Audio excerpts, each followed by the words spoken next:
here. Would anybody like to inspect? According to Gawker, Trump's legendary hairdo is actually a weave. This is how the process looks, basically weaving hair into what's left of the client's existing hair. On Donald Trump, comedian Robin Williams has some thoughts. I think Donald Trump's hair is actually another creature. Yeah. The hair's like going, good night, Donald. Good night, Donald. Here we go. Maybe it goes out and makes money while he's asleep. Yeah. Donald goes to sleep and the hair's going, keep investing, keep investing. And then it goes up, Think big kick, think big kick. wake up, wake up, wake up. Now, I have to tell you, for the last quarter, you had 3%. 3-2. And actually 3.2, they adjusted it upward. What a nice sound that is. Are they playing that for you or for me? They're playing that in honor of his ratings. Did you see how good his ratings? He's beating everybody. I think they'll be higher tonight. I'm just guessing.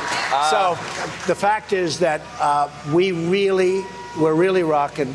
We have 3.2 now. Another polarizing difference between these two men. It's good to be in a room with fake beer. Having just gone out of rehab, that's a good choice. Because I was violating my standards quicker than I could lower them. But, uh-oh.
I'm not going to forget that. I've never had an entire audience just go, forget you! You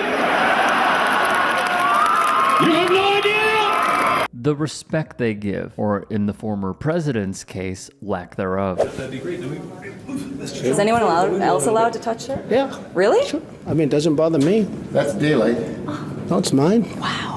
It's mine. It's not bad, right? I actually have a hairline, see? Pretty good, yeah. I'll tell you what, all my friends that are my age, they're guns there. Look at my man over there. He's my friend. He's my new friend now that you messed up my hair. Sorry, it didn't move, though. Williams would have more ideas on Trump's follicles. He wants to see Obama's birth certificate. I want to see his hairline.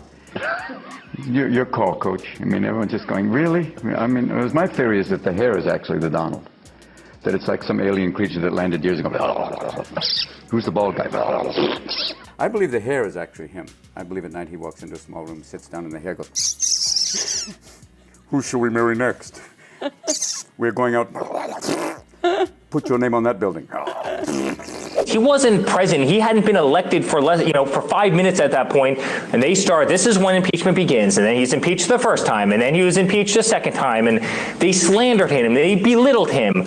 They went after him. They went after all of us. There's no family in American history that has taken more arrows in the back than the Trump family. Then there was Eric Trump, the president's son. He would use a selected portion from Williams' stand-up special, Weapons of Self-Destruction, where the late comedian shades Joe Biden for rambling and flubbing words. The clip was shared on his social media. Williams' daughter Zelda would see this and reply to Eric Trump the following: while we're reminiscing to further your political agenda, you should look up what he said about your dad. I did. Promise you, it's much more savage, she wrote. She'd add, gentle reminder that the dead can't vote, but the living can. She is correct, by the way. Via Consequence Film, during a 2012 performance, Robin Williams compared Atlantic City to the mythical land of Oz, full of druggies and pimps and pizza. Oh my, he'd say. And Donald Trump is the Wizard of Oz. He plays Monopoly with real blanking buildings. This is a scary man, and he owns like all these beauty pageants. Miss America, Miss Universe, stores. Isn't that a bit like Michael Vick owning pet stores? It's a blanking catch and release program for him.